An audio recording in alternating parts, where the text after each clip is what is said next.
Thank you for attending my presentation about why Cristiano Ronaldo is the GOAT.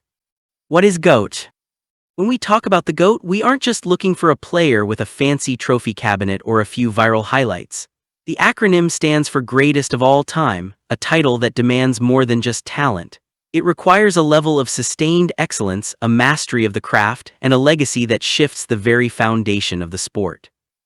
In football, this debate usually ignites a fierce tribalism, but the criteria for greatness often boil down to three things: longevity, impact, and the ability to win anywhere.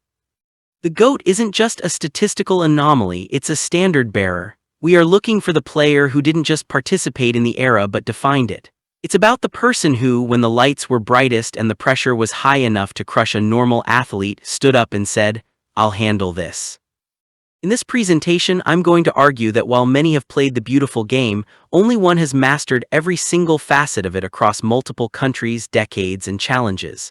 That man is Cristiano Ronaldo. By the time we finish, you'll see that his claim to the throne isn't just based on opinion, it's backed by an undeniable, mountain-sized pile of evidence. Let's get into the early life and background of Cristiano Ronaldo, the Fire of Funchal.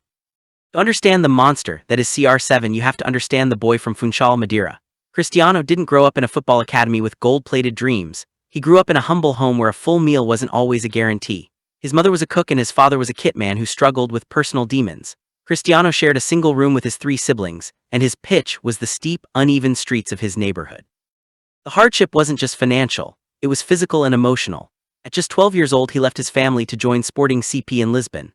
Imagine being a child, mocked for your accent, crying every day because you missed your mother, but refusing to go home because you knew football was the only ladder out of poverty. He was so skinny that coaches doubted him, and at 15 he faced a life-altering racing heart condition that nearly ended his career before it began. He had the surgery and was back on the pitch days later. That poverty-stricken beginning is the why behind his how. When you see him screaming after a goal or demanding perfection from a teammate today, you are seeing the boy who had nothing and decided he was going to take everything. He didn't just want to play football, he wanted to ensure that no one in his family would ever have to share a room or miss a meal again. That hunger is a fuel that talent alone can never provide. Next is career journey, a king in every kingdom. What separates Ronaldo from almost every other legend in the GOAT conversation is his versatility and courage. Most players find a home and stay there, protected by a system. Ronaldo, however, has been a mercenary for success. He went to the Premier League as a flashy teenager and left as a Ballon d'Or winner and a Champions League champion.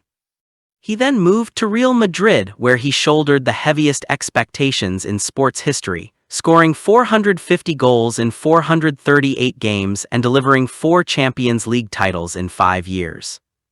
But he didn't stop there. He went to Italy and conquered Serie A with Juventus, proving he could master the world's most defensive league. Even now in 2026, we see him leading the line at Nassr, bringing a new level of professionalism to the Saudi Pro League and continuing to find the net with the same ruthlessness he had in his 20s. He has won league titles in 3 of the world's top 5 leagues, a feat that speaks to an adaptable genius. Beyond the clubs, his impact on the Portugal national team is perhaps his greatest team achievement.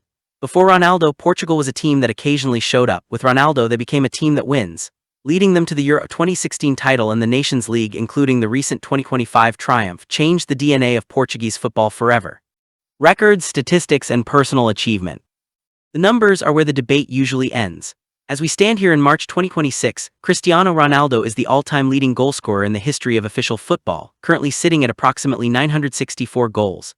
He's the only player in history to score over 100 goals for 4 different clubs. Think about that. He has provided legendary status for 4 different fan bases.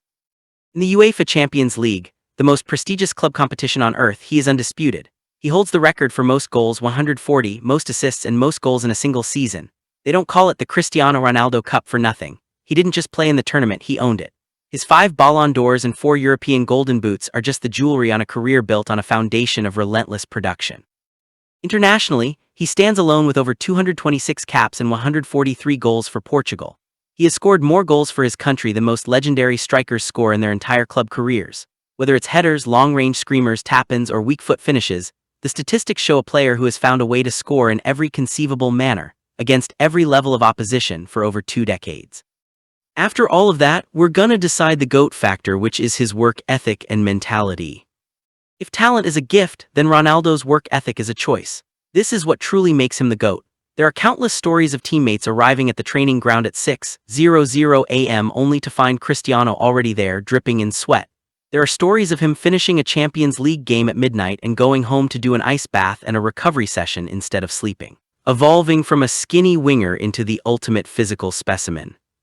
His mentality is often described as obsessive, but that's the price of being the best. He has a clutch gene that is statistically observable. When the game is in the 90th minute and the world is watching, he doesn't hide. He demands the ball. That mental resilience, the ability to block out the noise of millions of haters, is a psychological feat as impressive as any bicycle kick. At 41 years old, most players are 5 years into retirement doing commentary or playing in Legends matches. Ronaldo is still out there competing, scoring, and chasing his 1,000th goal. His longevity isn't a fluke, it's a testament to a human being who refuses to let age tell him when to stop. He has beaten Father Time in a sprint, and that is perhaps the most GOAT thing any athlete can do. Conclusion. In conclusion, the case for Cristiano Ronaldo as the GOAT is a case for the self-made legend. While others were born with a natural, effortless magic, Ronaldo took his talent and multiplied it by 1,000 through sheer force of will. He didn't just play in a system, he was the system. He went to every corner of the football world and left as a champion, proving that his greatness wasn't a product of his teammates, but a product of his own standard. Being the GOAT isn't just about who is better at a specific skill, it's about who has the most complete legacy. Ronaldo has the most goals, the most international success, the most trophies in the hardest club competition, and the longest period of dominance in the history of the sport. He is the ultimate big-game player who turned a skinny kid from Madeira into a global icon. When we look back on this era of football, we will remember a man who refused to accept limits. He showed us that with enough discipline, enough hunger, and an unbreakable mentality, you don't just participate in history, you write it yourself. Cristiano Ronaldo is the GOAT because he proved it over and over again in every language and on every stage.